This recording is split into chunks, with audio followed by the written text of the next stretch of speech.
Thanks, Kelly. Lovely to see you all and welcome along to the session today. So just for those who are not aware, this is part of Liviana, which is an online international conference run by the Community Economies Research Network, who are an international network of researchers, activists, artists, practitioners, and others who are interested in new ways of enacting new visions of the economy. So if I'll add something in the chat, so if you're interested in joining soon and you're not already involved, I'll add some details about how to join.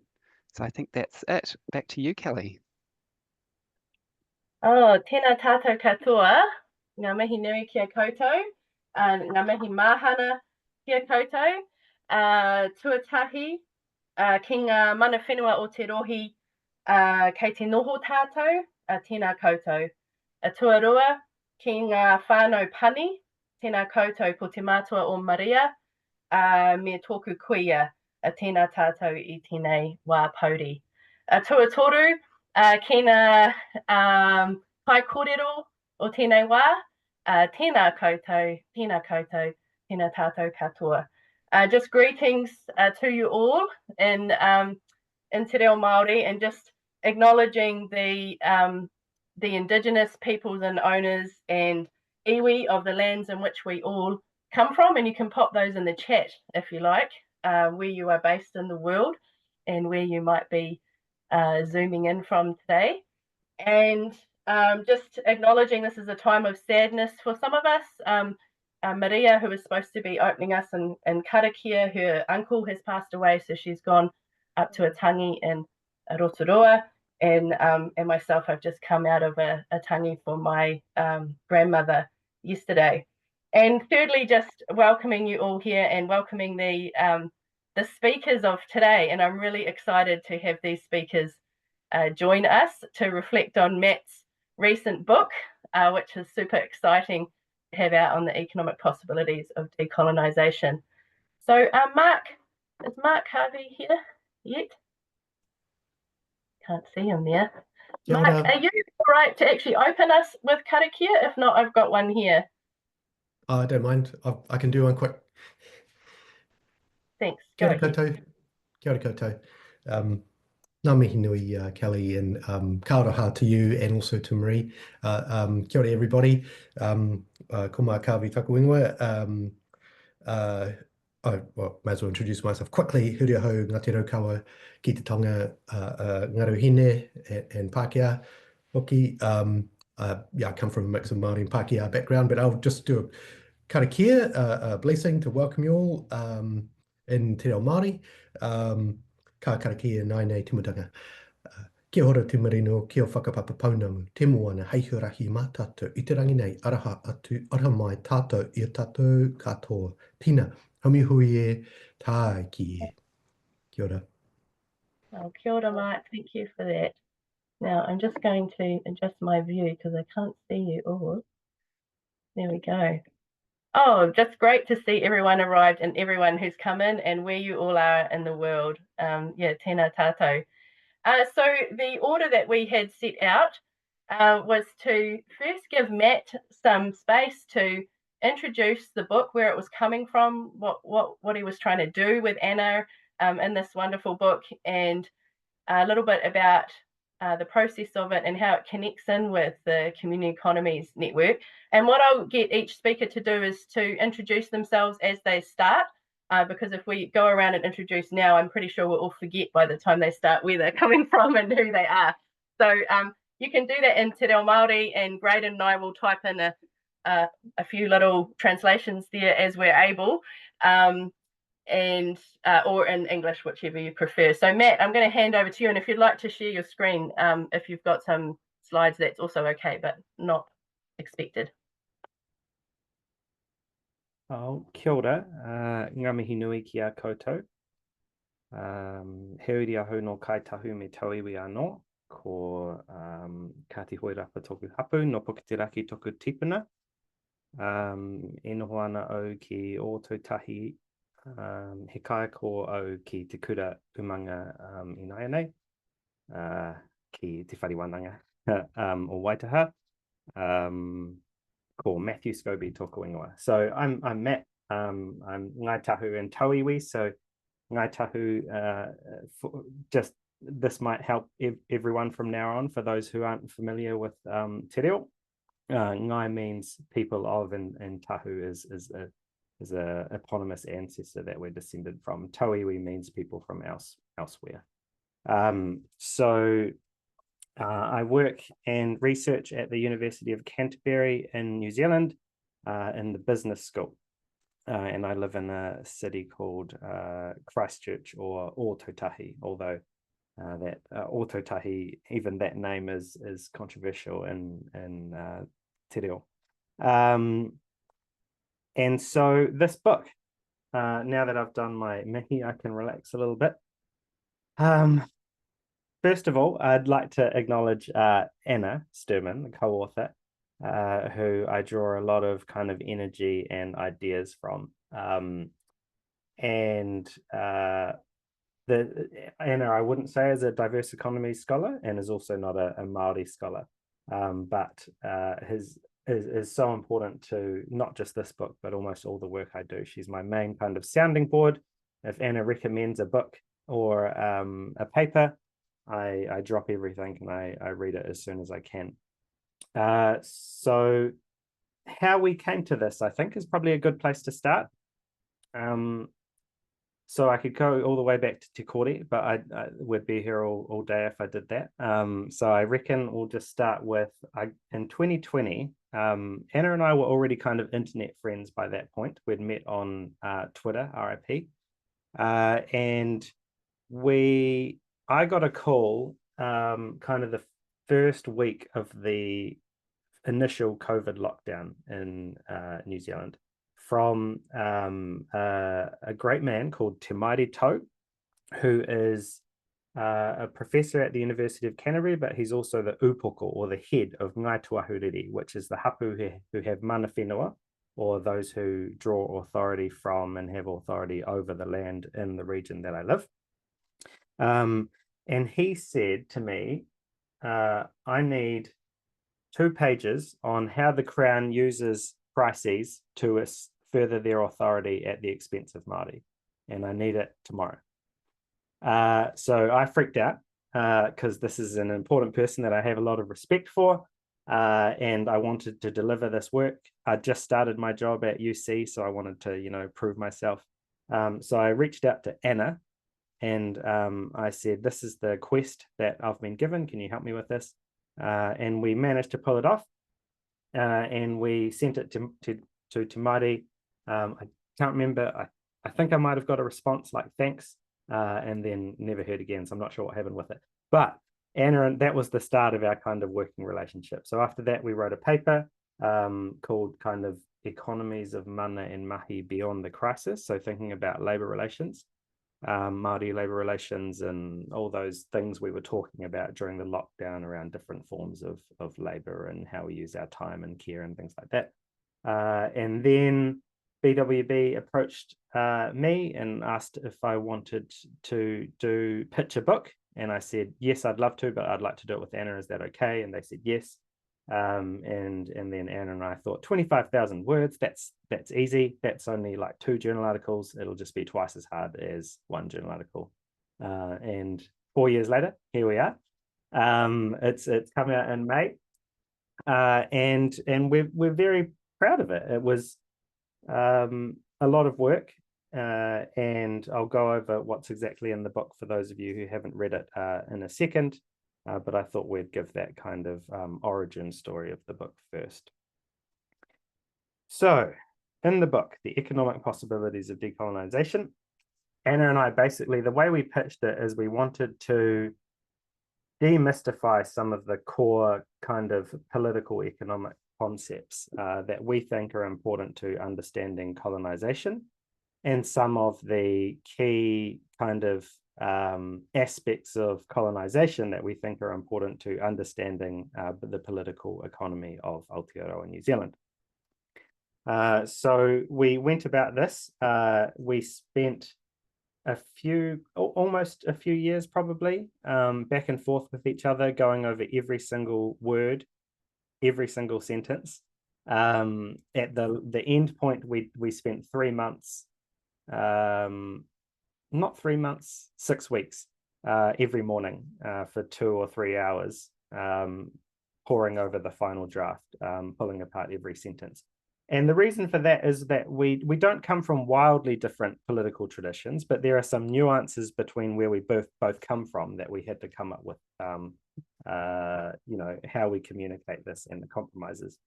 So in the book, we start off with a really broad, quite intense overview of the whole book in about 2 pages.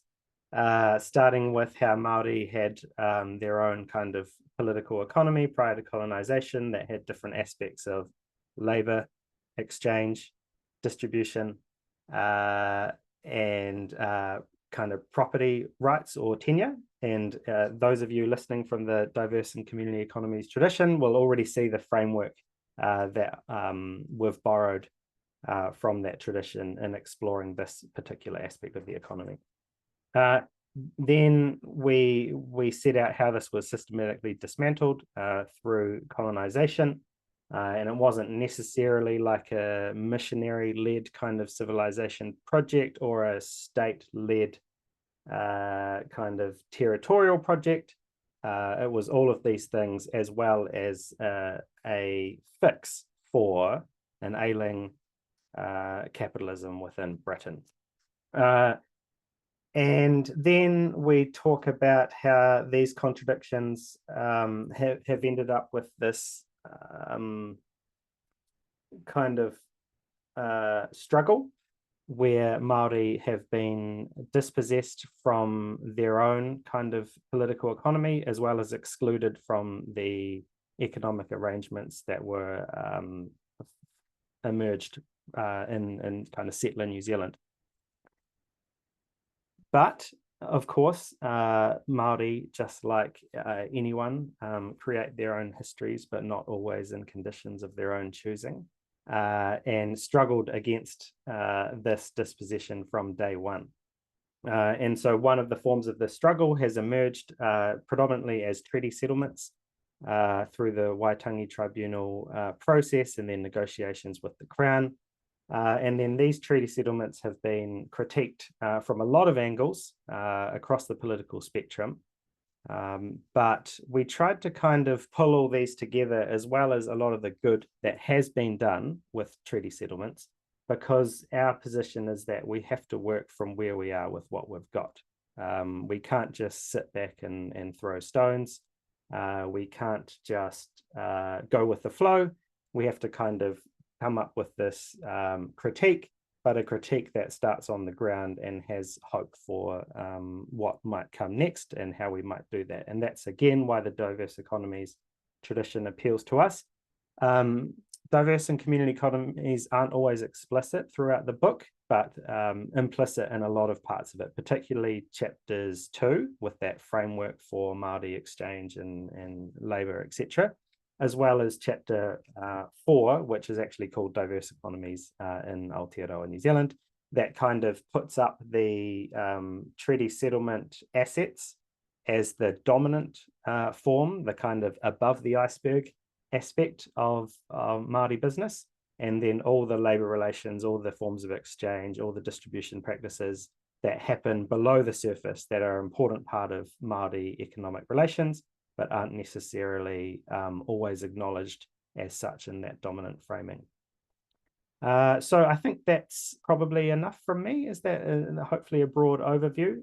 We've got lots of time today to go into the specifics, but I think I've covered the core kind of arguments. Chapter 5, we basically just end, annoyingly for us and probably a lot of the readers, with a whole lot more questions that we're too scared at the time to answer. Because they're big questions, and sometimes you don't want to stake a claim on those particular questions if they don't pan out that well in the near future. And we borrowed that technique from many scholars that have come before us. So broadly, we're just trying to communicate these tough issues to a general readership. We were thinking about,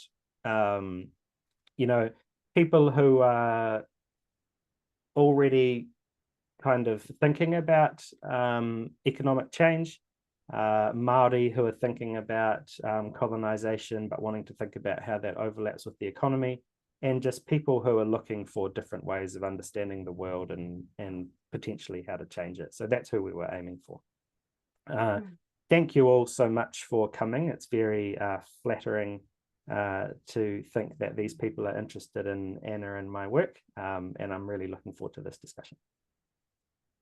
Oh, tēnā koe, Matt. Thank you so much for that overview. And for those of you who haven't had a chance to look at the book, I put the link in the chat there. You can take a look at it. I haven't got my copy at home with me because I was expecting to do this from work, but it's actually a very slim, nice book, if anyone's got one there to hold up.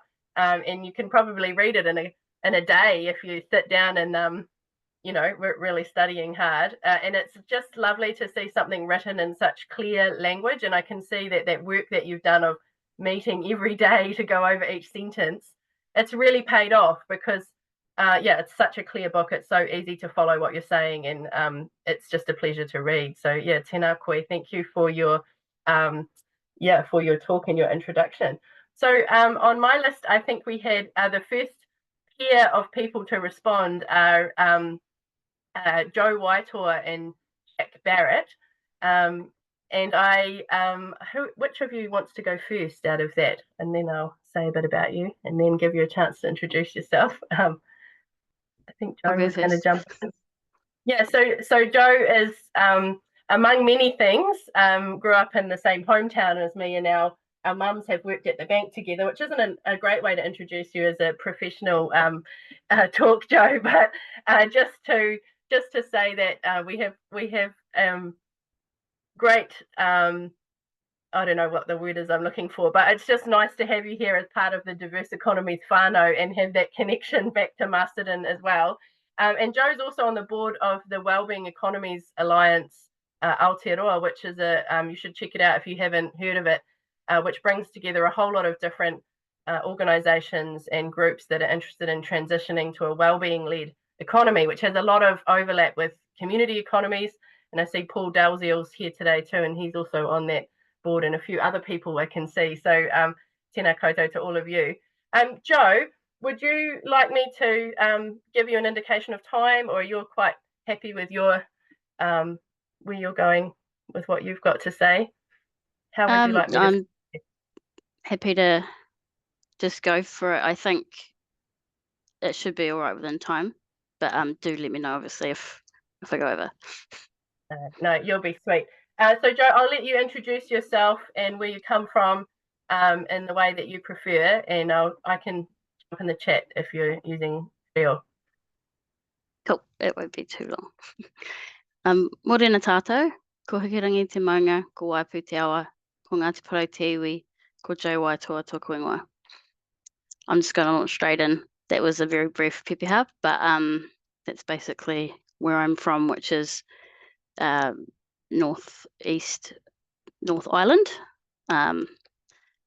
little town called Tiki Tiki, but I live in the Wairarapa in Masterton, as Kelly mentioned. So in terms of the kōrero, in chapter 5, alternative economies are possible, Matthew and Anna make 3 key arguments. I'm going to focus on the second, which acknowledges that economic transformation requires constitutional transformation, and that a just constitutional transformation also requires economic transformation. Any economic transformation that might occur in Aotearoa needs to be decolonising and re-indigenising, whether anti-capitalist, post-capitalist, degrowth, post-growth or otherwise. Its advocates must locate themselves as allies of the Indigenous struggle for political and economic sovereignty. Otherwise, as the book notes, to prescribe how Māori economies should operate is yet another form of colonisation. For context, constitutional transformation in Aotearoa is most notably associated with the Mātiki Mai Aotearoa project. It was promoted by a group of iwi leaders in 2010. The broad goal was to develop a constitution for Aotearoa based on tikanga and kawa, he whakaputanga o te rangatiratanga o New Tireni, te tiriti o Waitangi, and internationally recognised instruments such as the United Nations Declaration on the Rights of Indigenous People. Between 2012 and 2015, Over 250 hui were held across the country to explore these ideas. The findings, including potential constitutional models, were reported back in 2016 and have been the source of ongoing discussions since. I don't have time to elaborate further here, but the report is available online if anyone is interested, and there might even be a link in the chat. For the purposes of this kōrero, I thought it would be useful to consider a complementary question for economic transformation. For example, what could an economy based on tikanga and kawa and te tiriti o waitangi look like? As the book states, neither colonisation nor capitalism were a natural or inevitable outcome of welcoming Europeans here. If te tiriti o waitangi were honoured, it's hard to assume how the relationships and dynamics between Pākehā settlers and different iwi and hapu groups would have evolved. However, it's unlikely we would have imported the foreign political, economic, justice and education systems we have today. We certainly wouldn't be faced with the social, economic, cultural and environmental impacts of dispossession of land, identity and power that we currently do. I don't intend this as a what-if exercise focused on past injustice, but instead one where we can apply those original considerations to navigate the reality today and plot a more just course to our future. If te tiriti o waitangi were honoured, the tikanga and kawa of mana whenua would be the law of Aotearoa. But even though that didn't happen, that doesn't stop us applying and promoting our values and ethics in the way we navigate the world and seek solutions. For example, the book refers to kaitiakitanga, which is generally understood to refer to rights and responsibilities of guardianship or stewardship. However, tikanga is rich and complex. I don't have the time or expertise to elaborate further, but just want to make that point that it has a much more in-depth meaning. Noting the limitations of my description, though, we can consider how an economy underpinned by an ethic of reciprocity towards our natural world looks. For Māori, this is an ethic of reciprocity towards our ancestors and relations, with our connections to them both physical and metaphysical.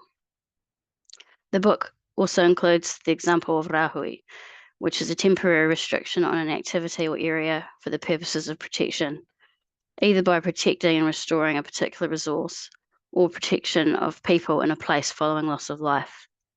This approach illustrates the sustainable practices which enable the well-being of people and planet, and is in direct contrast with the extractive, profit-centric, short-term economic thinking that is currently undermining the well-being of communities and their environments. Similarly, the maramataka, or Māori lunar calendar, also carries an ethos of sustainability, reciprocity and care that would serve us all well as the basis for how we work. There's also a rich and complex system of knowledge there that I can't do justice in this brief kōrero. The maramataka follows the phases of the moon. Those who follow the maramataka will know if it's the right phase for fishing, planting or harvesting. It also teaches that there are high and low energy phases, and therefore periods of activity and periods of rest. For example, Whiro is a low energy moon phase and Rako Nui is a high energy one. Followers of the maramataka are keen observers of the tohu and changes in the natural environment. Considering labour in these terms could enable a more well-being focused economy. In the workplace, creativity and collaboration could be the focus of high energy days, with less creative tasks saved for low energy days. Challenging conversations could have a more productive outcome if focused on the most appropriate time and moon phase. A point I want to be clear on is that while Te Ao Māori values are relatively universal, knowledge, mātauranga, tikanga are all place-based.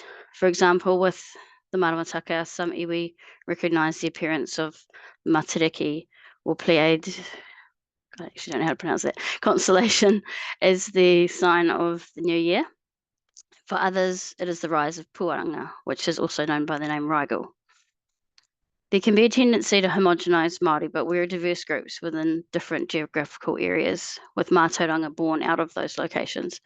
This book has been clear on what is a Ngāi Tahu experience, and this is different from my own people of Ngāti Porou from the east coast of Te Ika o Maui, as it is different from other iwi whose economies were and are based on their ways of doing and being. This will also be evident in how tikanga-based economies might do might and do operate among different iwi and hapu who are not only geographically distinct, but also in different phases of economic development. All of them have a vision of intergenerational equity where the needs of today are balanced against the needs of tomorrow, but they might differ in how they attempt to achieve that. Regardless of the model, there is space for all to evolve. It's not a linear journey. Final point I'll make ties back to Mātiki Mai project and how they approach the topic of demystifying the concept of constitutional arrangements. Most notably, they had a whole separate rangatahi designed and led approach to the workshops, which enabled young people to wānanga this topic with their peers and then provide their own recommendations about what a constitution based on tikanga, kawa, and te tiriti o Waitangi might look. The economy and economic theory can be similarly inaccessible for many. I'm really interested to know from Matt on his thoughts about how our whānau, including our kaumata and our rangatahi, might be brought along on this journey of imagining possibilities, particularly when it comes to alternatives. Kia ora tātou. That's me. Kia ora, Jo. Thank you so much for your response, and sorry about my slow typing, everybody. Yeah, that was great to hear all of those things, and especially bringing in the maramataka as a way of resituating ourselves in the economy and moving away from productivism and thinking about the economy in a way that is about doing the right thing at the right time with, you know, with the natural world as well. So yeah, kia ora for those thoughts. Jack, I'll pass over to you. Now Jack's a PhD student at the University of Auckland and now a lecturer at AUT, Auckland University of Technology. Congratulations. You're not a PhD student because you've submitted, right? And defended. Not yet, not just yet. Okay, Very not close just to yet. submission, but I'll let you introduce Right. yourself and hand over to you. Would you like me to give you any time indications, or you're happy just to manage yeah, yourself? maybe if I start rambling or going over time, Okay, let me know. But yeah, I don't have too much. take it away. Okay. Kia ora. Oh, tēnā koutou katoa. He nui te mihi ki a koutou. Mō te wānanga I te ata nei. Yeah, kia ora to everyone. Welcome. Thank you for being here for this productive time of thought exchange and generation. I'm really happy to be here. Ko Jack Barrett tōku ingoa. My name is Jack. I te taha o tuku pāpa.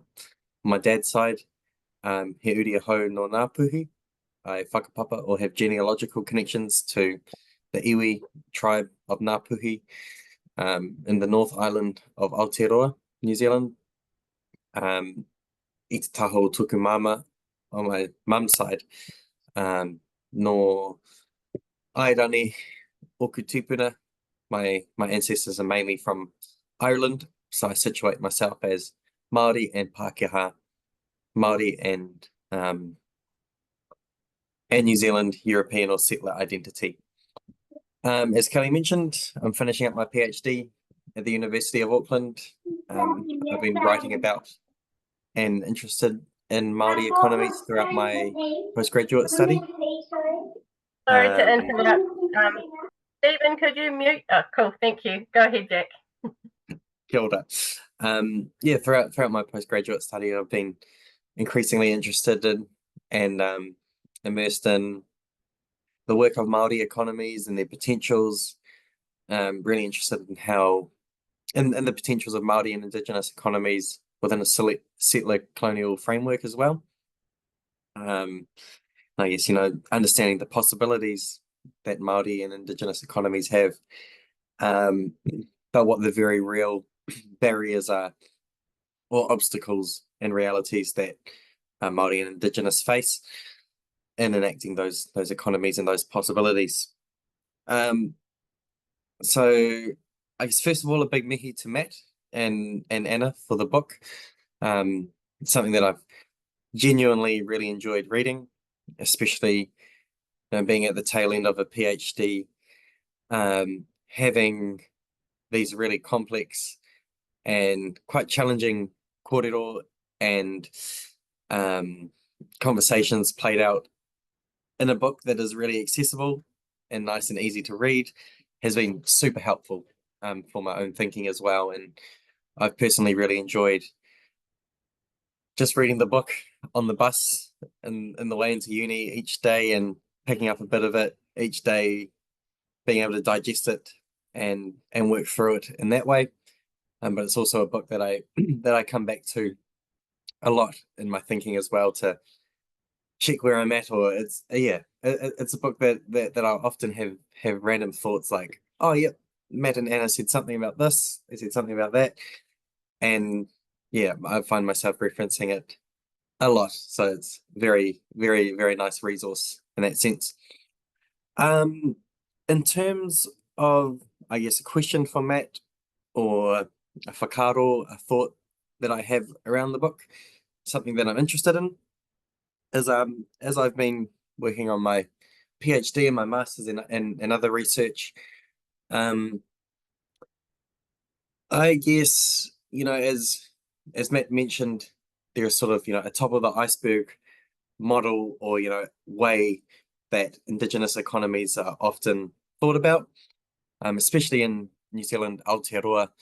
We have the treaty settlement processes, te settlement processes, and the entities that spin off from those settlements, being post-settlement governance entities, being groups that are basically mandated to manage assets and capital that is transferred from the state to Māori entities, to manage basically on behalf of their people. And that is often how, I guess, a lot of people see the Māori economy as post-settlement governance entities. And I find that interesting in the with a lot of Indigenous critiques. As I've been reading about Indigenous self-determination, there's quite a strong critique around state recognised forms of Indigenous self-determination, in whatever form that takes. Thinking of the works of Liam Coulthard, Leanne Simpson, that reject a politics of recognition. And within Aotearoa as well, there are also quite a few Māori and Indigenous scholars that point out the shortcomings, the traps, the contradictions of pursuing Indigenous self-determination through modes of state recognition. And as I've been reading, as I guess, as an emerging scholar coming to terms with that literature, I've found that at times, I've noticed a bit of a binary forming in my own thinking of state recognition being bad, almost writing it off as in, we can't pursue Indigenous self-determination in any form in that sense, because there are these very strong arguments out there about it, that reproducing an asymmetrical power relation between the state and Indigenous peoples. But I found this book really helpful in terms of laying out what's actually happening on the ground in some of these in post-settlement governance entities, and I guess in the diverse economies tradition, putting pre-assumptive thoughts or theories to one side for the starting point, seeing what's actually happening, and seeing things for what they are in the first state, and then but before jumping to an assumption that this is going to be co-opted by the state, or a post-settlement governance entity is immediately going to reproduce the settler colonial relation, so we shouldn't pay attention to it. I found this book really good in putting and softening that binary, I think, between outright rejecting a politics of recognition and seeing what's happening there. So I guess a question to Matt that I have is, how have you gone about in this book and in your own work as well, about remaining cognizant, or remaining aware of a lot of this strong literature that rejects or critiques the politics of recognition, but remains open to the very real grounded possibilities and openings that can still occur in spaces, whether they might fall into a critique of state-recognised Indigenous self-determination or not. I guess on that note, a second thought, or a second thing that I found really interesting, which Matt has touched on already in his opening kōrero, is that I guess I would say that I ground myself in diverse and community economy scholarship. It's probably what I know best, or have the most confident footing in terms of other theoretical traditions. And I got a strong sense that the book was informed by a diverse economies standpoint, without explicitly naming it. And yes, so I'm really interested as well in what role diverse economies and diverse and community economies thinking theoretical traditions offer to a project like this. Maybe not what the limitations are, but at what point do we, maybe add in other types of thinking as well, especially around settler colonialism being a form of power that I think, just like capitalism, there's a danger in constantly reifying it. But at the same time, I also think that there's probably a danger, especially with the way settler colonialism works, in completely ignoring it and not naming it.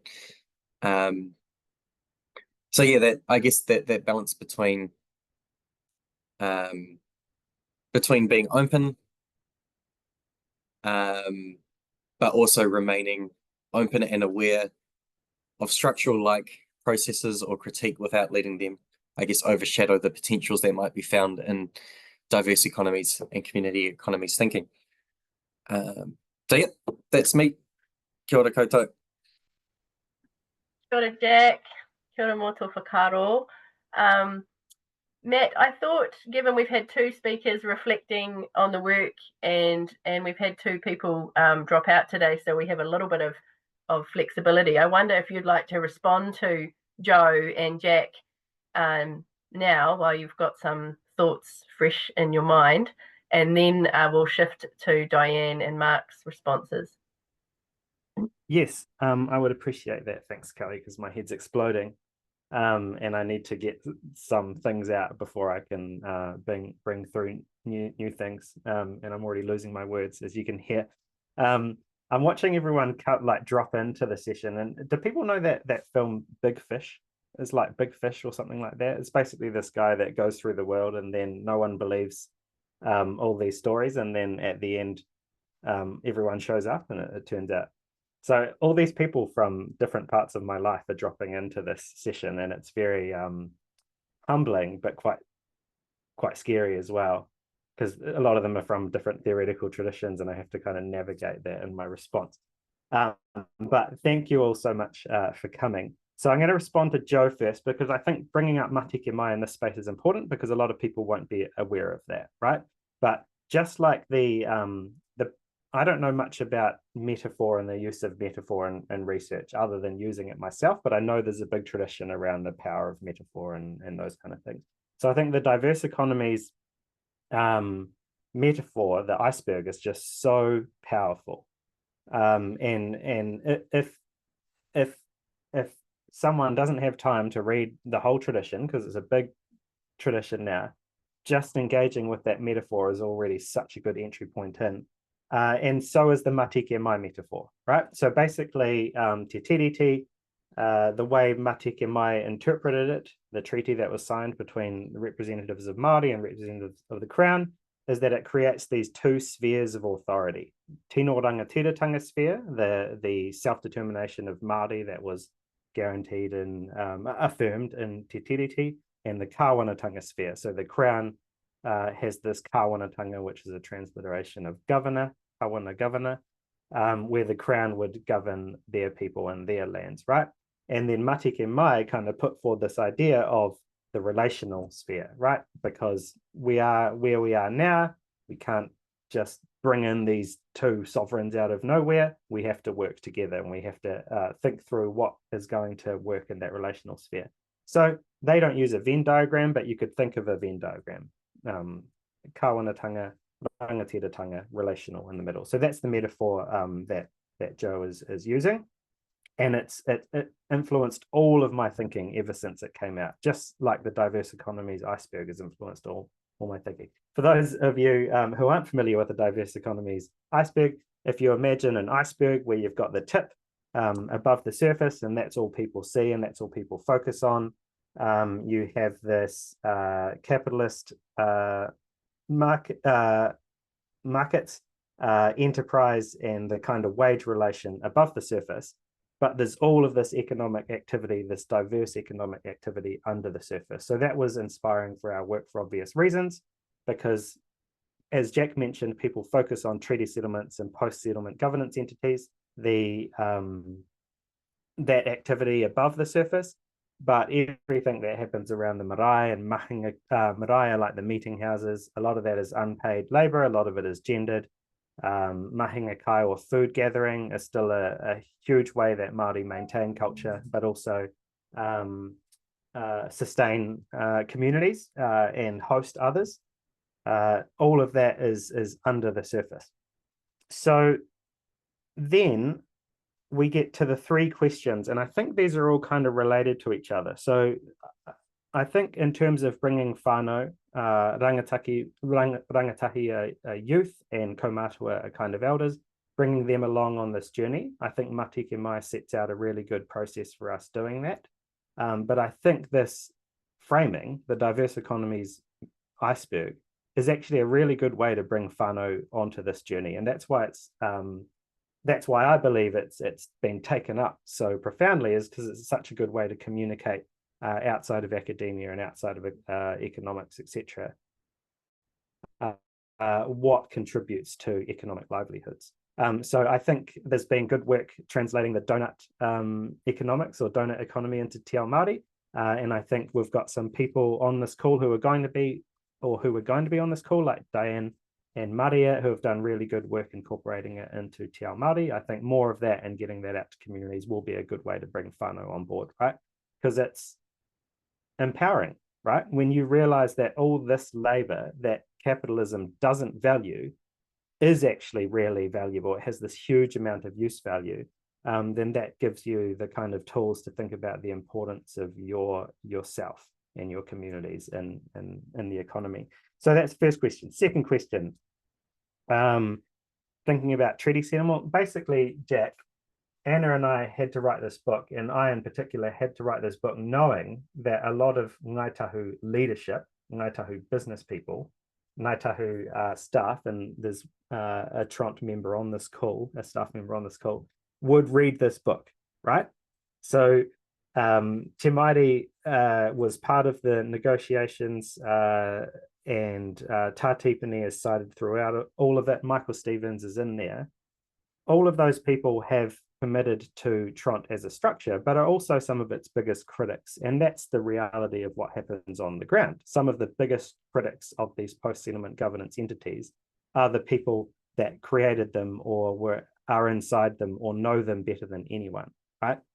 And that kind of gets to what your main point was, that there are these kind of ideal types of acceptance or critique. Critique everything or accept everything. But I think, and Anna would agree, that good scholarship is messy and complex, and it kind of raises all these contradictions or tensions, and that's really what we tried to do. But I was trying to keep everyone happy, right? So I'm still paranoid that this book is too right-wing for the left and too left-wing for the right, right? Because we commit to these post-settlement governance entities, which the left loves to critique, because that's what we have, right? We can't just ignore them or set them aside. That's what our elders thought was the best thing to do, and we respect our elders, and we will work with them, and we will continue on what they have started, right? So the reason we kind of go through those ideal types and raise this messiness is because I'm accountable to my community, right? I can't just sit back and critique everything about Ngāi Tahu because I have to see Ngāi Tahu every day at work and everywhere I go.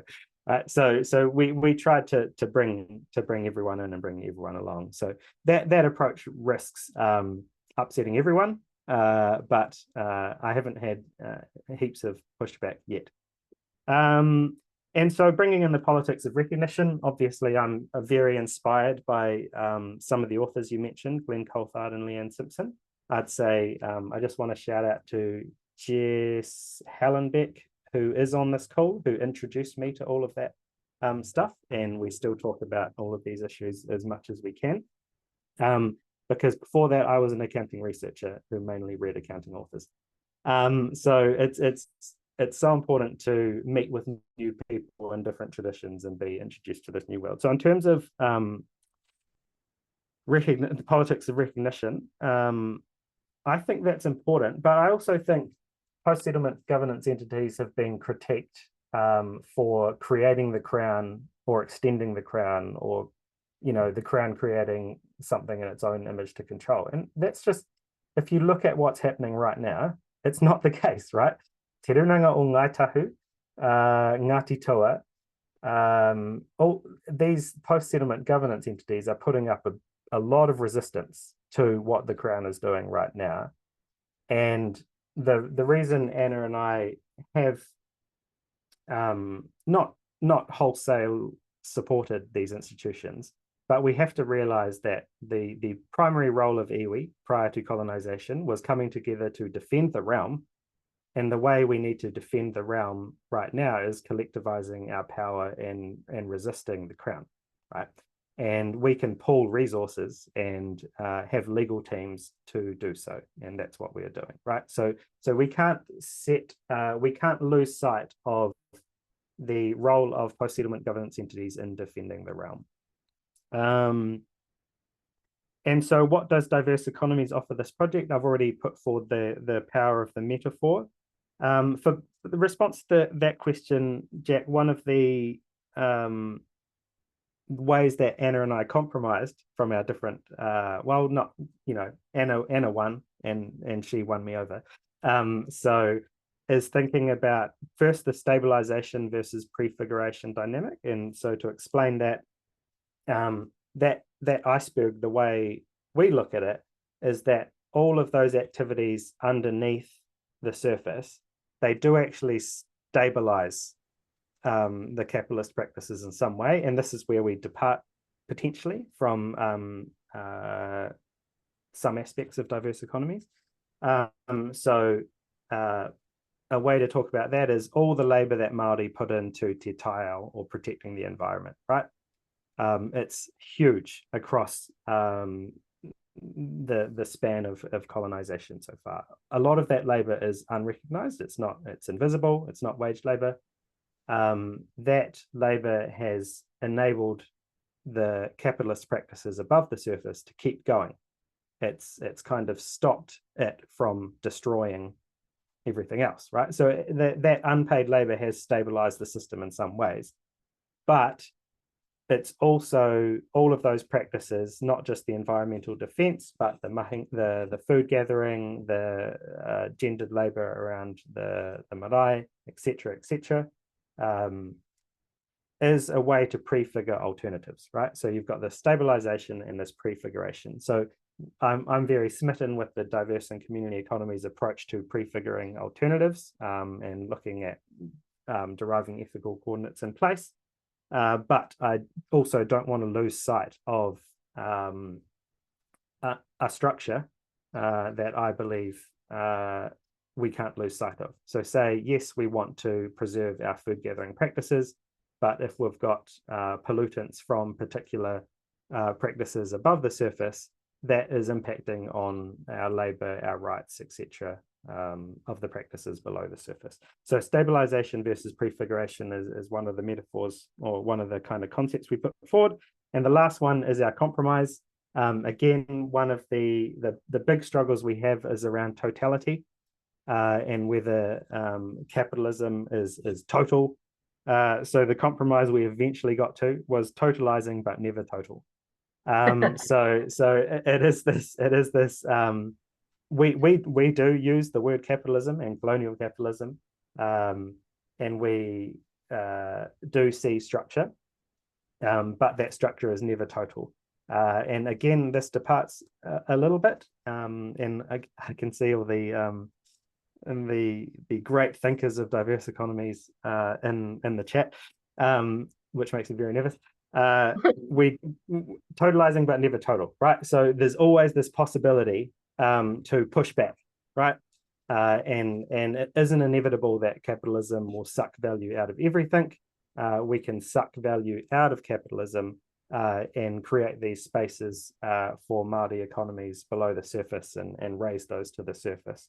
And so that, I believe, is kind of our key argument, and goes back to the role of post-settlement governance entities, because they can create a shield to protect all those practices that are under the surface, but they can also work within the system to raise those practices up. And I think I've spent plenty of time responding to those 3 questions.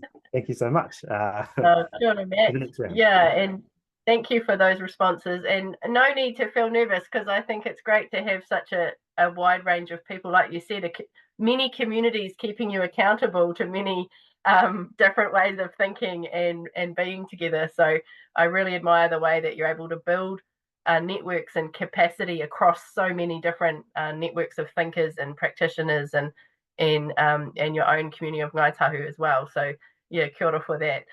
It's really impressive. So speaking of diverse Māori economies, our next speaker is Diane Ruwhiu, who is from the University of Otago, Associate Professor there. Professor? I can't remember, sorry, Diane. And I'll let you introduce yourself, and if there's anything, would you like me to give you an indication of time, or are you quite happy just to manage that yourself? I'll manage. I've got my phone in front of me, so I'll try to stick to that. I also have my notes, so I don't blather too much, which I've already started blathering. Look at me. Look, kia ora koutou.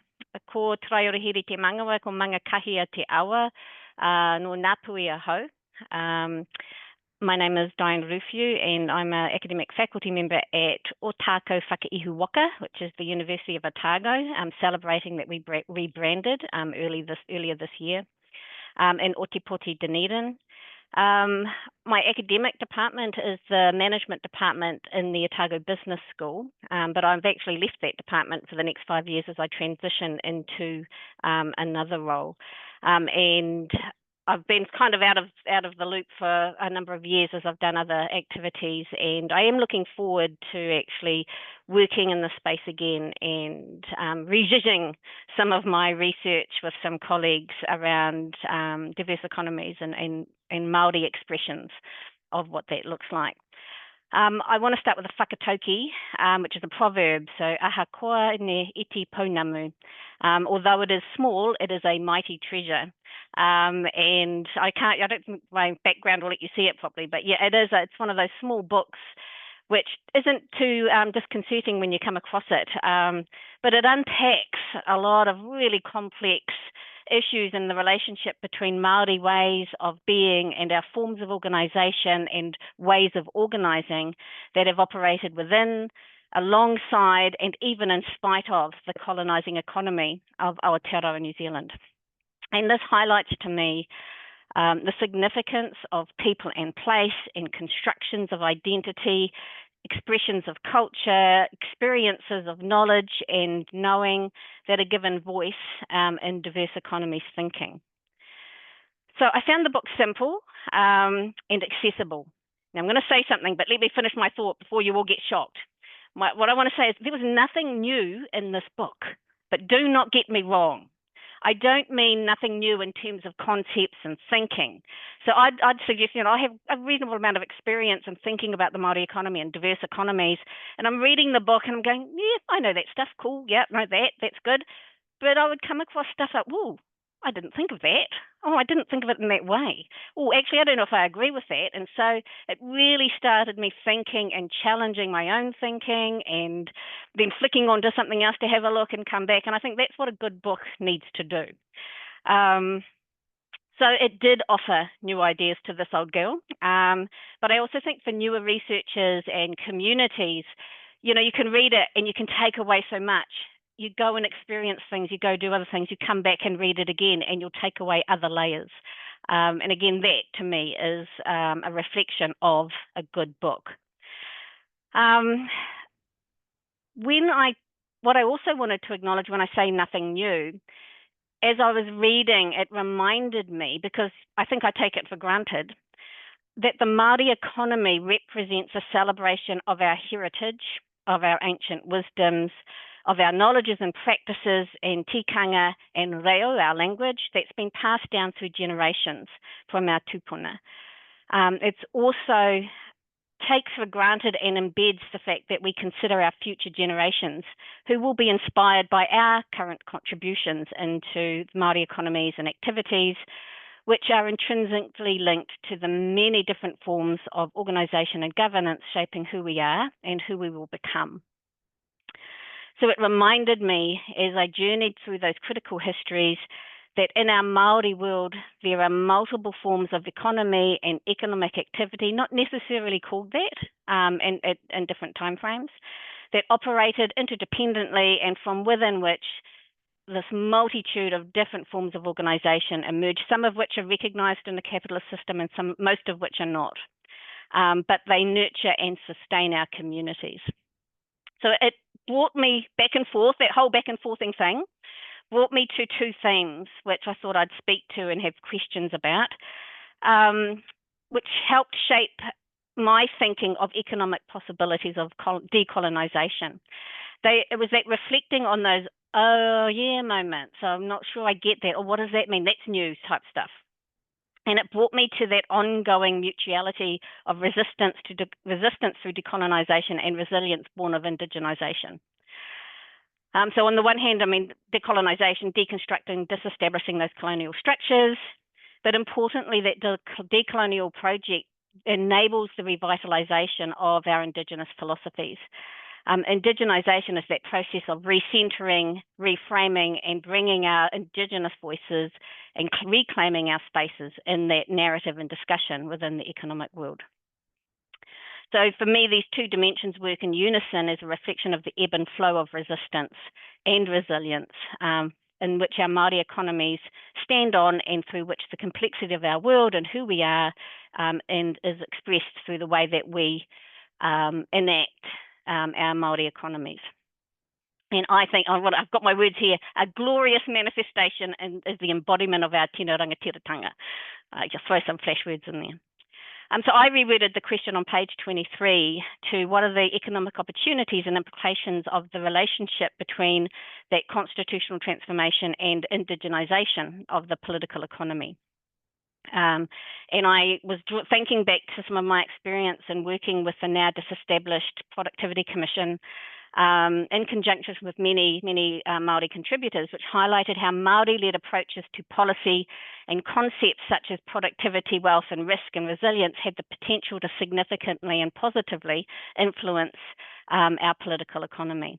Two inquiries in particular, which focused on the interventions and approaches to innovation for New Zealand firms. And there were some very strong outcomes and revelations, which I don't think many Māori would have seen as revelations, but they were seen as revelations for many others, that recognised that Māori businesses that are in these frontier firms embody characteristics that are associated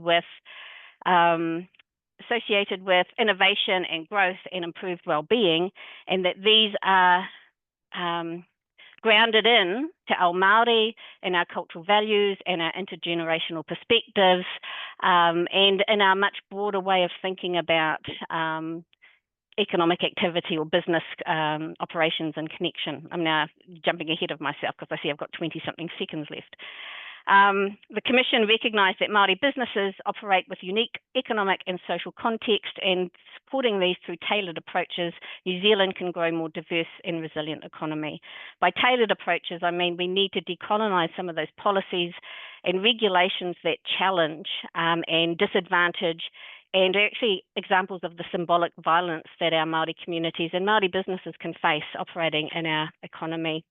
And they also highlighted how Māori values and principles are key factors that enhance competitive advantage of these businesses, specifically in the way they differentiate their innovation through products, services, and processes that enable them to distinguish themselves in the global market.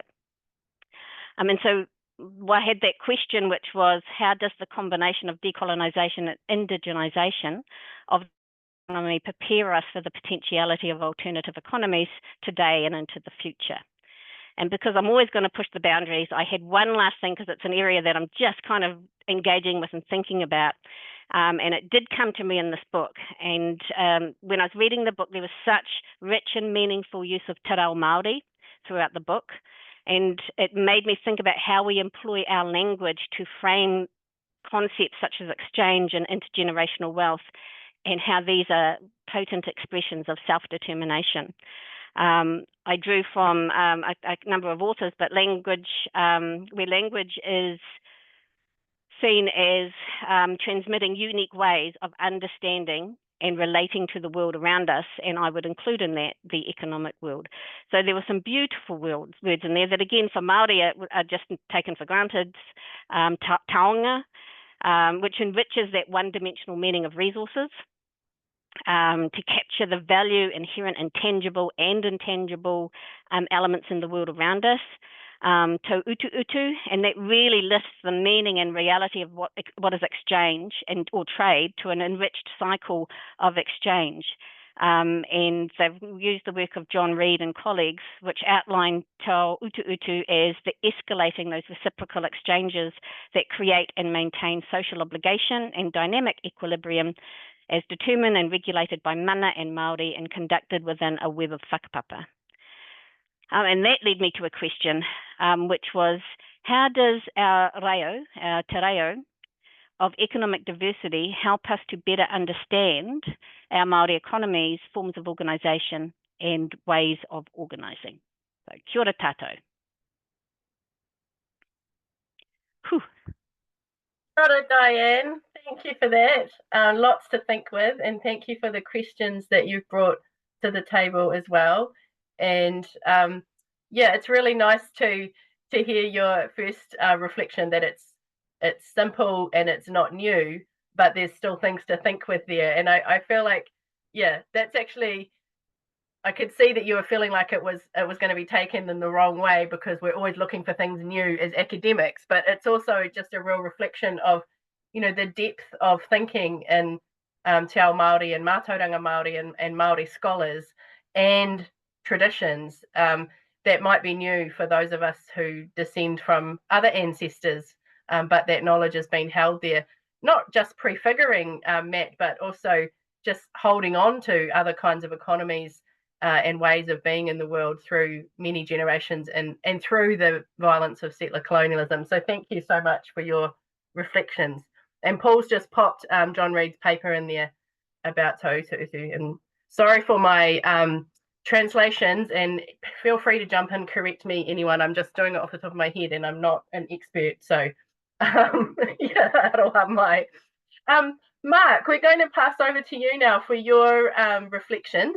And then once you're finished, then we will invite Matt to respond again. And then we'll start taking some questions in the chat.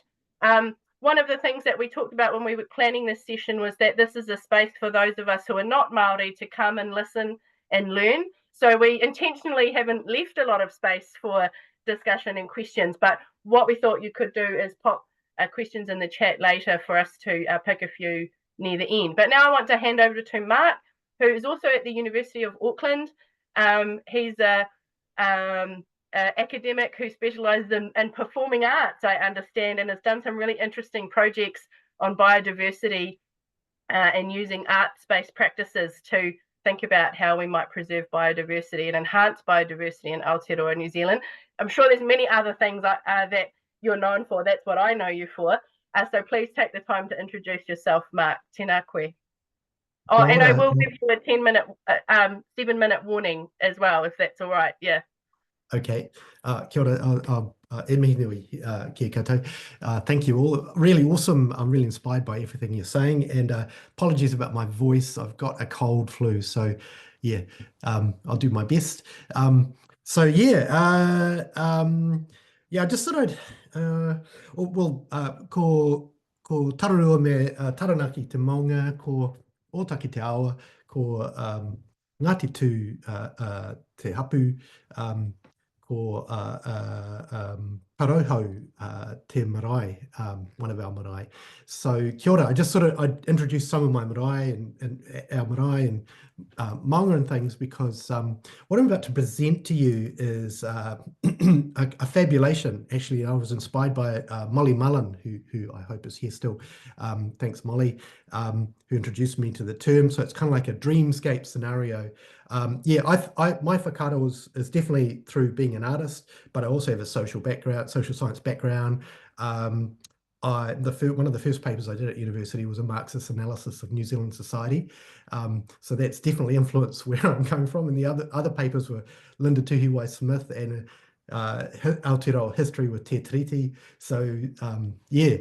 Anyway, here goes on this little fabulation. I just want to say also it's inspired by our whanaunga, our cousins that are at Parihaka which is a multi-tribe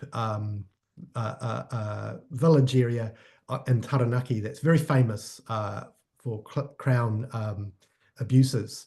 And November the 5th, just the other day, was Parihaka Day.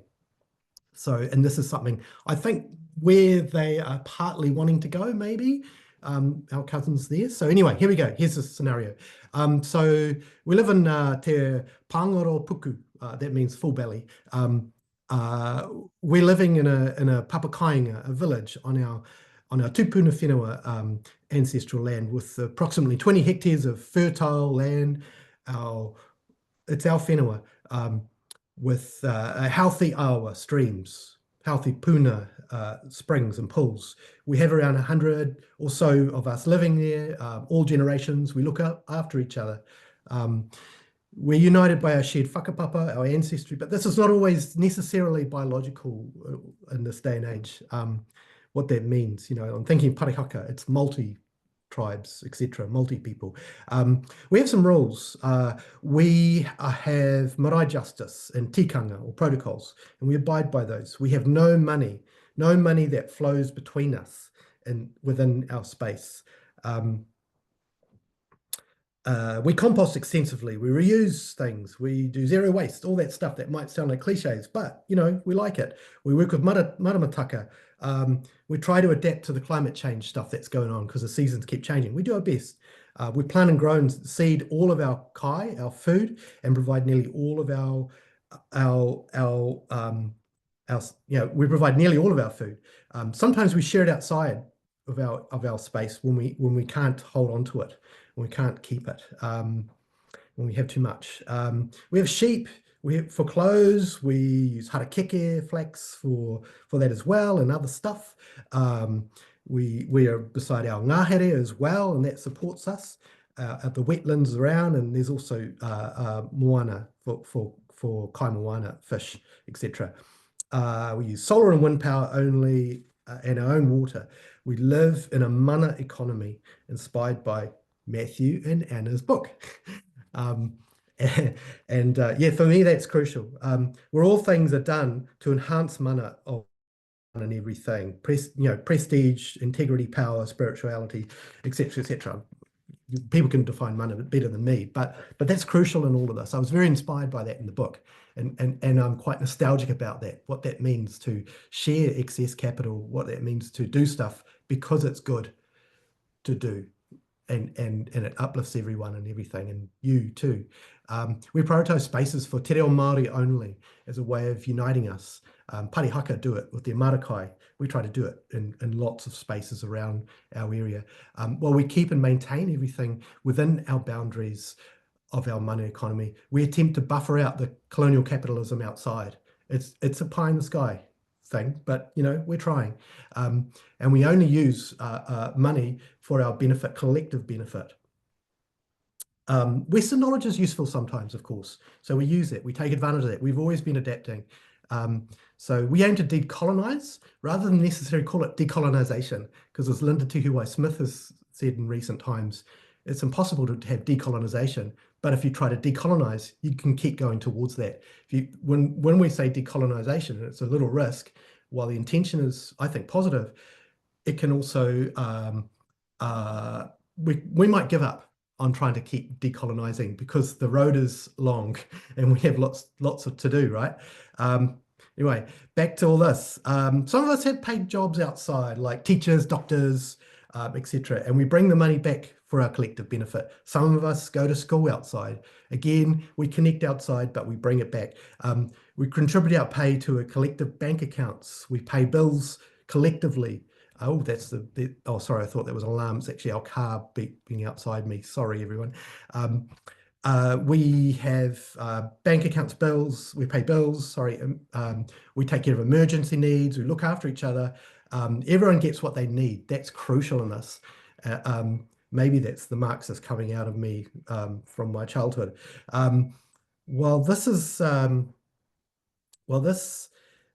This may just be a partial thing, and it is. It's just within our kind of microcosm, and there's a fragility about it. And colonial capitalism is still dominant. It becomes popular outside. It becomes widespread all over the country. There are lots of communities popping up, and right now we do actually hear of different Māori communities trying to set up these kinds of structures. Eventually, even non-Māori neighbourhoods are copying this, even in the suburbs in Tamaki Makaurau, Auckland, where I live right now, outside of this fabulation. And eventually, within 30 years, the whole country takes on these sort of structures. Nationally, we add a Māori House of Parliament to our governance to adopt, to have things like Māori health, education, justice systems. Mātiki Mai is applied. He Puapua is applied.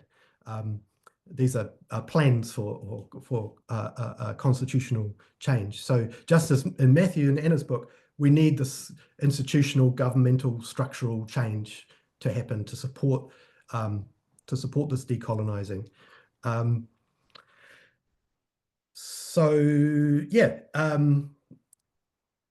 We have I'm just reading my notes here because I scribbled it, but basically all this stuff is essential for our transition for our national mana economy, and one other thing is that some other things is that it sustains itself. That's the key to it. It can't just be a thing now. It's got to be a system that keeps on going.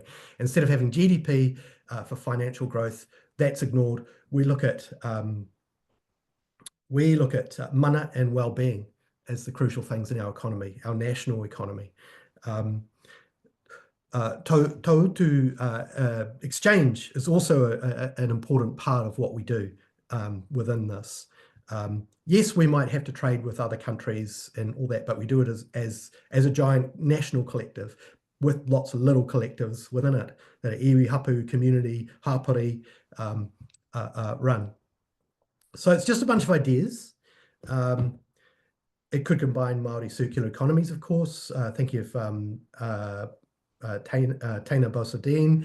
It could also be a degrowth model that influences this as well. I mean, there's a risk with degrowth. I often think is that it could be a privileged discussion, but maybe there's something in this. The key thing here is that everyone is being looked after and that the vulnerable aren't being left out. So this is some whakaro, some thoughts I've had, and sorry I've slightly floundered in the middle of it when my partner decided to turn on the car and it beeped right beside my ear. I thought that was your alarm, Kelly. Oh, tēnā koe, Mark. Yeah, and I've tried to put the link in the chat to the paper that you and Molly and Elise did, where you practice that speculative fiction dreamscape way of thinking about what could our economy look like, what would it feel like, what are all the different things that would happen every day. And I just love that approach. And I think last year at Liviana there was a whole session on speculative fiction as a diverse economy strategy. So it's nice to see that theme continued here. So what I'm going to do now is I'm going to hand back to Matt to respond to Diane and Mark's thoughts. Matt, I think it would be good if you maybe did 5 to 7 minutes response, and then we will, if others would like to take some time to think about some questions, we might then take a 2-minute, well, maybe we should take a 2-minute break now in case people need to use the wharepaku toilet or get a drink, and then Matt can respond, and then we will take some questions from the chat as well. So 2 minutes, come back. It's 18 past the hour, so come back at 20 past the hour. Sorry for my very short bio break, but yeah, off you go.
Yeah, maybe 2 minutes was a bit stink.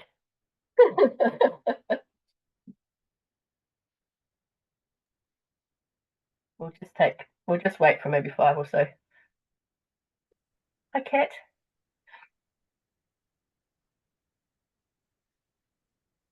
Good to see you. Good to see you.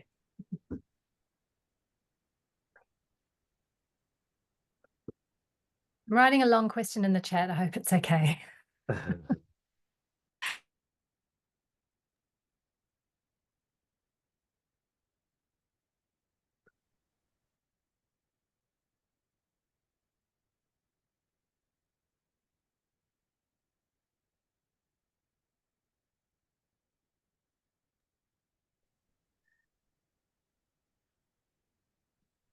Oh, kia ora tātou. Welcome back. For those of you just listening in while you're making a cup of tea or something, feel free to keep doing that. I'll invite Matt to respond to Diane and Mark first. Don't look at the chat, Matt, because it will distract you from Jennifer's question there. and then we'll go through some of the chat questions as well. And I want to invite the other panelists to respond to chat questions, so you don't just have to ask questions of Matt. Some of those questions might be suitable for other panelists. So, for example, Mark's mentioned degrowth as well. Yeah. So, Matt, I'll hand over to you. Okay. Well, thanks, Kelly, and thanks, Diane and Mark and everyone else. I'd say I probably need an indication of time, Kelly. So I want to take 5 minutes just to respond to these 2 questions, and then a few minutes I just want to bring Maria and Georgia into the kōrero, just because they put quite some work into this, and I really value their thoughts. So I'll present their questions. I probably won't answer them, but we can talk about them together as well. So yeah, in terms of Diane's provocation, we certainly there's this interesting kind of politics of academia, or politics of citation, right, where you need a new thing, and it was quite liberating for this book not to have to do that, right? Finally, it was the first time I hadn't written a journal article. So I could say, well, I don't need this new thing, but I need to. A lot of people don't know these things. So how can we figure out a way to bring all these debates that are fairly established in academia, in Māori academia now? How do I bring these out to a general audience? And that was hard, and took a lot more effort than I thought it did. But it was a joy as well, and I feel like I've reached a new phase in being able to communicate with the help of a very professional copy and structural editor, Jane Parkin, who we have we owe a lot to for helping us with our words. And so, I mean, what are the economic opportunities and implications of the indigenization of the political economy? How does that work in the narrative of decolonisation? How does this prepare us for the potentiality of alternative economies today and into the future? And for that, I think Kelly helped me a few months ago. And sometimes we don't want to simplify things through this equals this, or this plus this equals this. But I think it was along the lines, Kelly, of colonization is kind of deconstructive. Decolonization is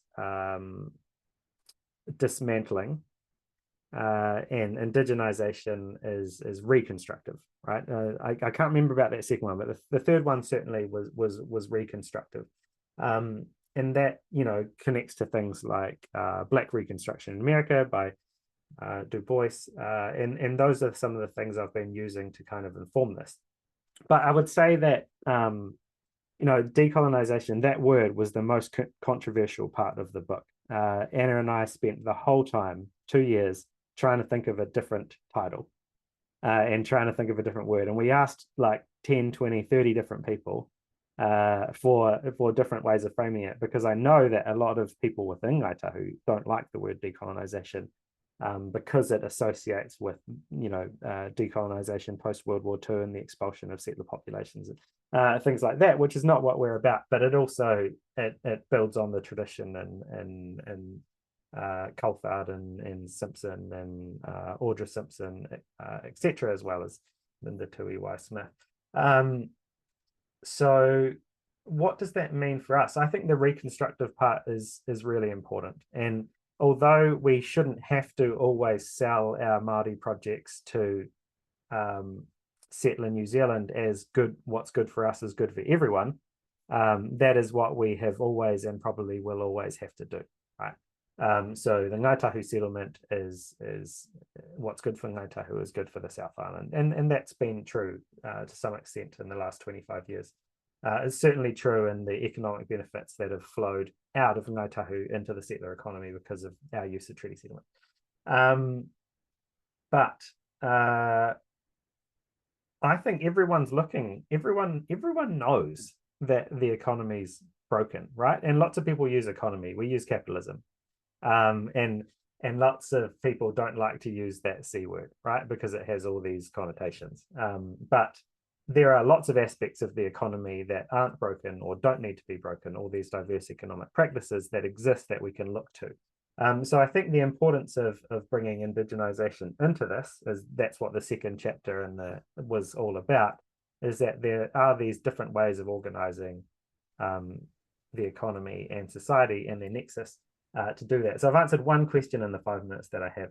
How does the language of economic diversity help us to better understand Māori forms of organization and ways of organizing? Or why is our reo so important? Again, I think it goes back to that point I made responding to Jo and Jack in terms of empowering, right?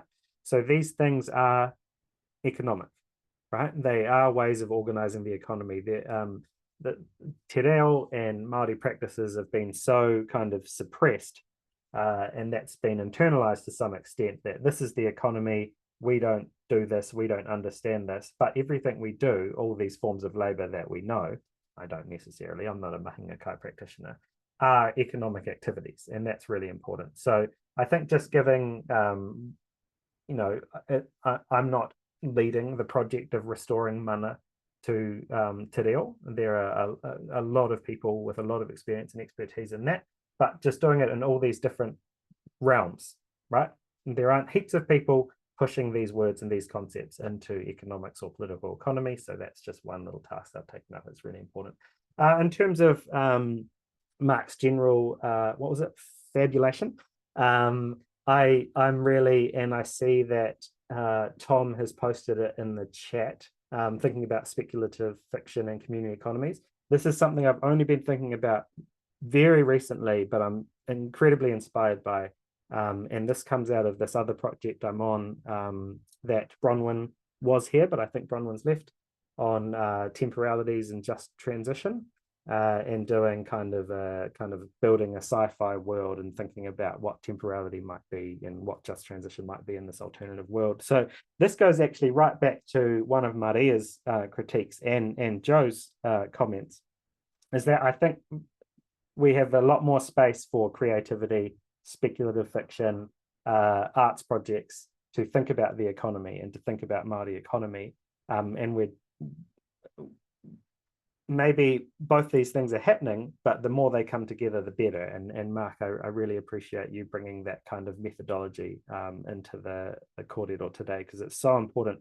Because when we talk about the economy, Māori political economy, we immediately go to the structures that are constraining us, right? And it's so hard to get around those barriers in that structure. So how do we move into this alternative world and recreate our systems, and then bring that vision back into this world to confront those structures? And that's what Anna and I and lots of our collaborators, including Paul, for example, Professor Paul Dalzell, who's still on the call, that's what we're thinking about now. So some of that fabulation, a lot of what you were imagining does exist and has existed in different places throughout history and recent history, right? But some of so say post-World War II, there were lots of Māori engaging in wage labour, but lots of Māori still living in the papakainga, and those wages were coming back and supporting that kind of emergence in the cash economy. But then particular processes like the Ratings Act and the Town and Country Planning Act meant that Māori had to pay rates on their land, and if rates weren't paid, then land could be dispossessed, and then those people had to engage in wage labour more and more, and if land was taken, right, because that land was not productive. And so now if we get given back land, we have to pay rates on it, and so we have to make that land productive so we can raise money to pay those rates, otherwise we lose that land. So you end up in this vicious circle. But we need these imaginative, speculative, creative endeavours to find, imagine what's possible, but also examine what has been possible, what was possible, what stopped that from being possible, and how we can resist those forces again or reverse those forces now.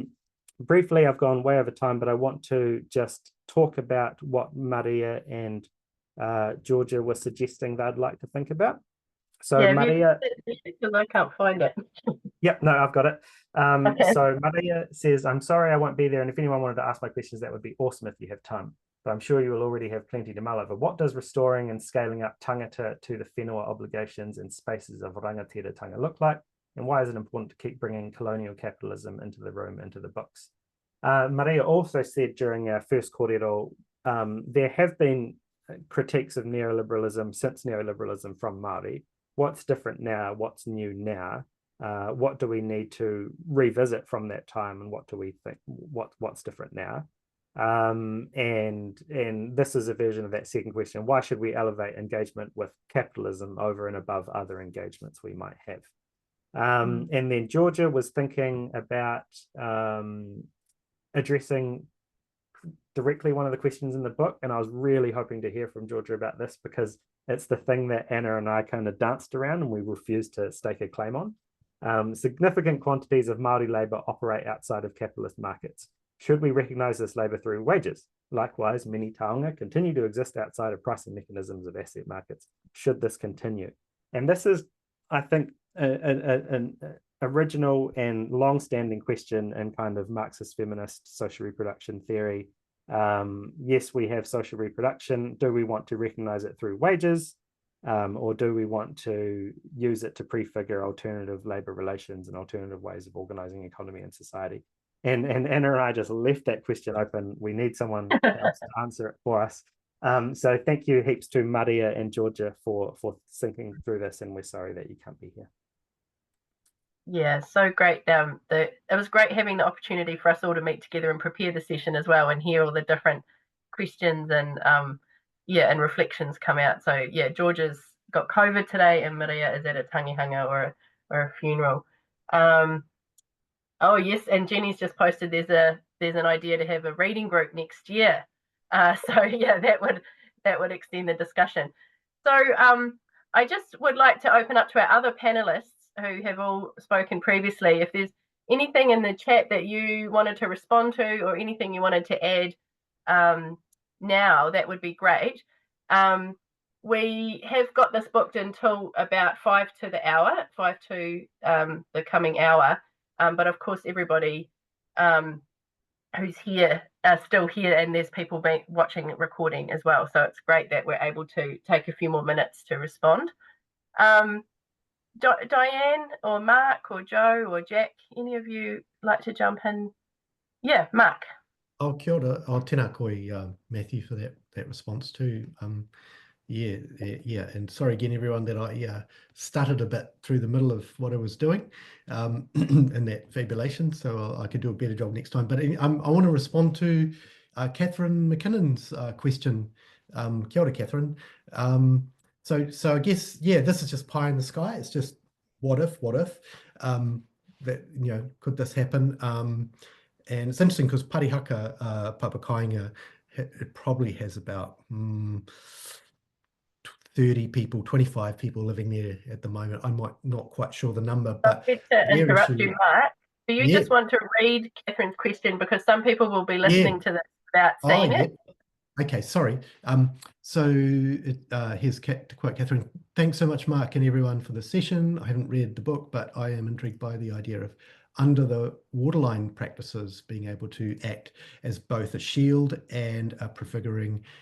This gives me a super helpful way to be thinking about Umalisan practices in Timor-Leste, which everyone seems to automatically designate as wasteful and onerous, even though these are also those practices which knit together kin groups and offer a set of economic relations that have been very important for maintaining people's connections to land, ancestors, and to each other in the face of conflict and colonization. Can you talk a bit more about how things act as shields?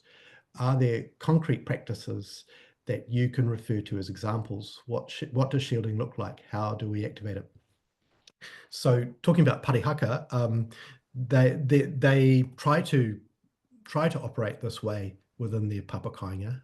They're on the west of the North Island by Taranaki Maunga mountain. It's very hard to do this because they don't, their challenge is getting enough population to live there, because people are, it's remote enough that there's not a lot of jobs for people to bring in capital into the community. And so lots of the descendants, including our lot, moved away a long time ago, and because of the colonial injustices. So that's always a challenge. I was thinking about, and when I grew up, lots of my friends grew up in communes, hippie communes in the 70s, and maybe that's a bit of an alarm bell cliche here, but some of these systems were in that folks would bring stuff into a collective bank account, and they wouldn't do any money transactions within the commune. I mean, they had different setups, and sometimes they didn't have, they didn't have ethics like you'll get in a marae based context, where you've got tikanga and things like that. So a lot of these communes fell apart. There's some still there, but you're also operating often through Western European kind of perspectives of individuality, and that really clashed with the collectivity of the communes. Whereas I believe that Māori values that a lot of us are returning to, or attempting to return to, where collectivity is the basis, can offer a way towards that. And thinking about mana, thinking about different things to do with that, Wairua, etc., can help. So yeah, I hope that answers your question, Catherine. I think there's some minor partial examples of where that's being attempted in this country, but I think a lot more could happen if folks want to do that in their own areas. Kia ora. I just really quickly, in terms of what connector shields in that question, part of it for me is really just the increasing visibility of our Māori organisations and the way that they do business in ways that are unapologetically or alternative capitalist, or whatever, I can't remember the right words there. But you know, there's no apology for doing things differently, for bringing te reo up front, and actually also I've just done some work around matariki and looking at media analysis over the last 15 years or so, and you can see from when things were really simple, vague, not really explained, and very tokenistic, to where we've got media representations that are a lot more deeper. There's more connection to identity and place, and so recognising the diversity of Māori within the Māori world. Different knowledges, different as Joanne talked earlier about different way that Māori might look at matariki and puaka matariki, or the different ways that it is celebrated and acknowledged, and that it's unapologetic, whereas before I think we were a lot more tentative in expressing that. So, and we can see it in our business practices as well in many different ways. So I'll let someone else jump in there as well.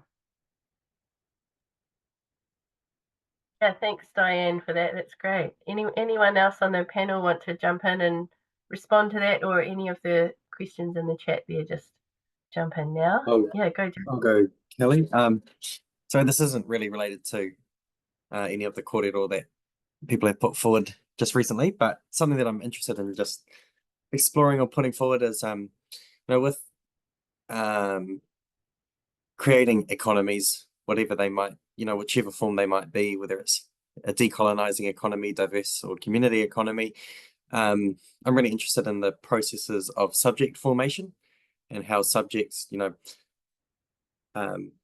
as Gibbs and Graham emphasized a lot in their work, the formation of reluctant subjects to a diverse economy, of people being able to think of themselves as part of this economy, and that, you know, a particular economy, and that enabling action. I'm just wondering what the politics of that might be in Aotearoa, where we have, I guess, some quite strong discourses, public discourses around, you know, maybe misconceptions around Māori economy, discourses around what, you know, around Māori in general. I'm interested in, you know, what sort of a project might we have in forming collective subjects, subjectivities for a project of economic decolonization. Like, I'm thinking here about how, you know, how might we get tauiwi or non-Indigenous people on board for this idea of decolonizing economic systems, economies as well. And I know that a lot of that work is, you know, is already underway, but yeah, I'm interested in that as a dynamic of pathways forward as well. And I was wondering if any other panelists or people here, Matt, might have any thoughts on what that looks like, or how we might think of that as a challenge.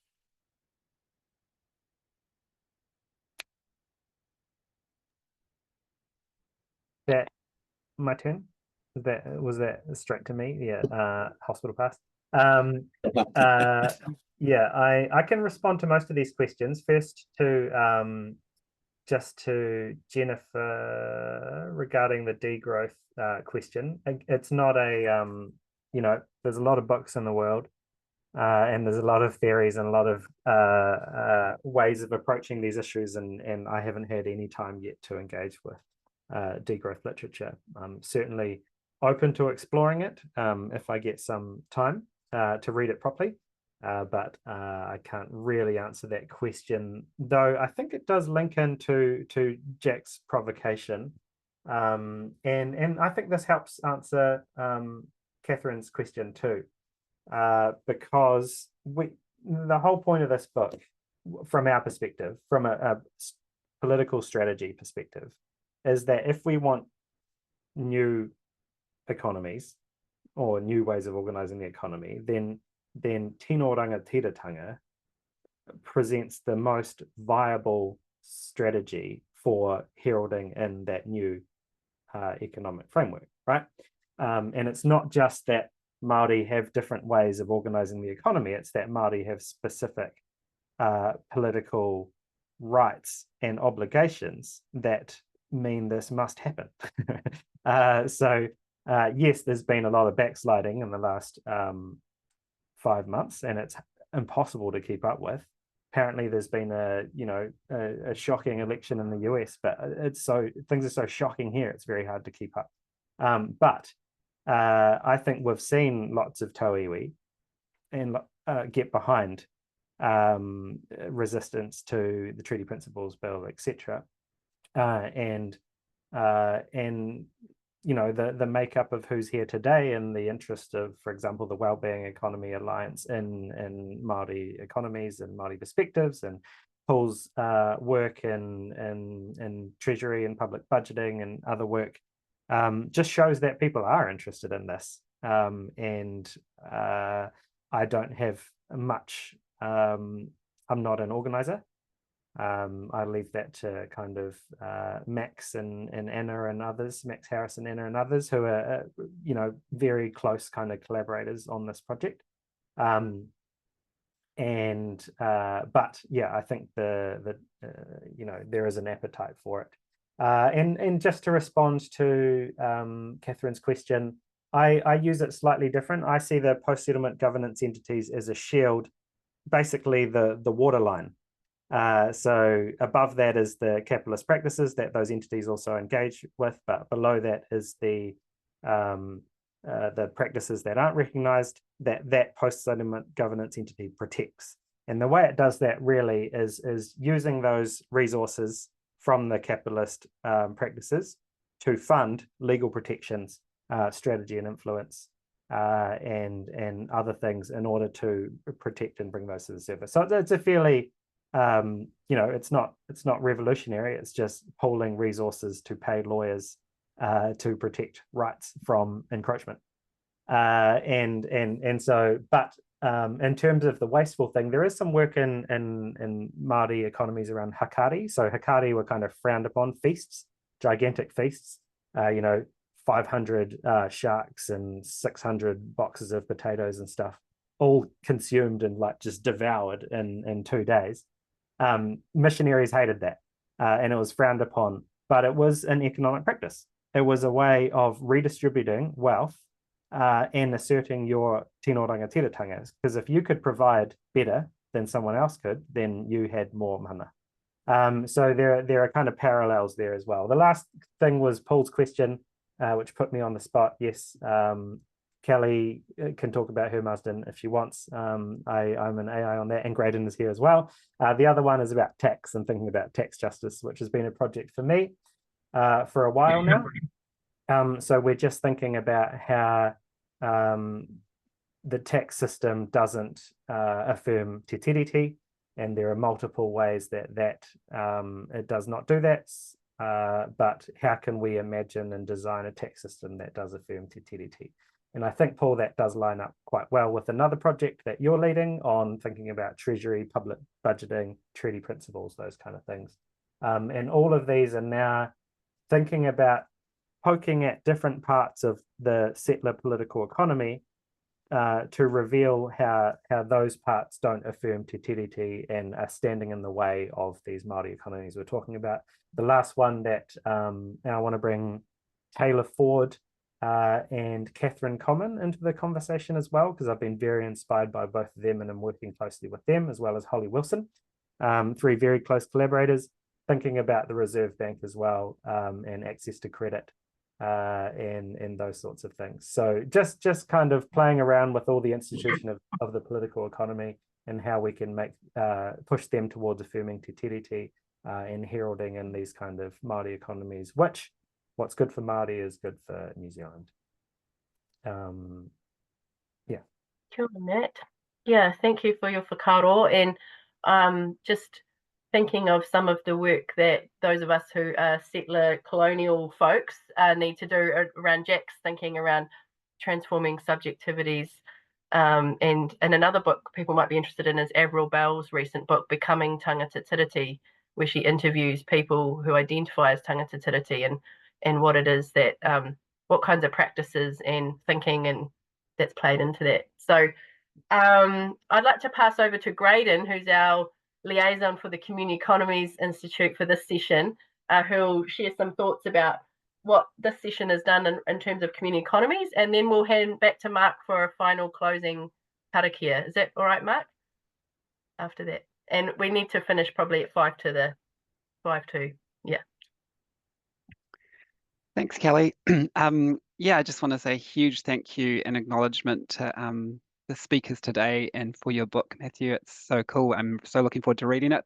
And I think what has been great about this is seeing the connections between the depth of engagement from Māori scholars in theorising the economy and how connecting that through to diverse and community economy thinking. It's super inspiring, and I think it's just so valuable for the wider CERN network. So yeah, I just want to say a huge thank you for all of your work and thinking in this space.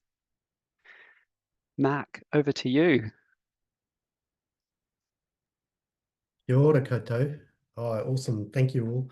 And very inspiring session for me. So yeah, and lovely to work with you all on this in the panel too. Thank you all. So yeah, I'll just wrap up with a final karakia closing for this. And yeah, and yeah, if people haven't gone to the other CERN sessions, do so. Lots on. We have one at 4 o'clock today around Te Tiriti, a workshop. So yeah, come to that if you can. Okay, so ka karakia whakamutanga i ngaingai. I'll deliver the karakia now. Ka whakarea te tapu, kia wate ai te ara, kia turu ki whakataha ai, kia turu ki whakataha ai. E rua te ruru, e rua te wihi, e rua te mutu, e rua te kai. Tina, haumea hui e, tai ki e. Kia ora, pai Māori e. Kia ora tātou. Yeah, see you at Mark's session at 4 p.m. Kia ora. Kia ora. Awesome.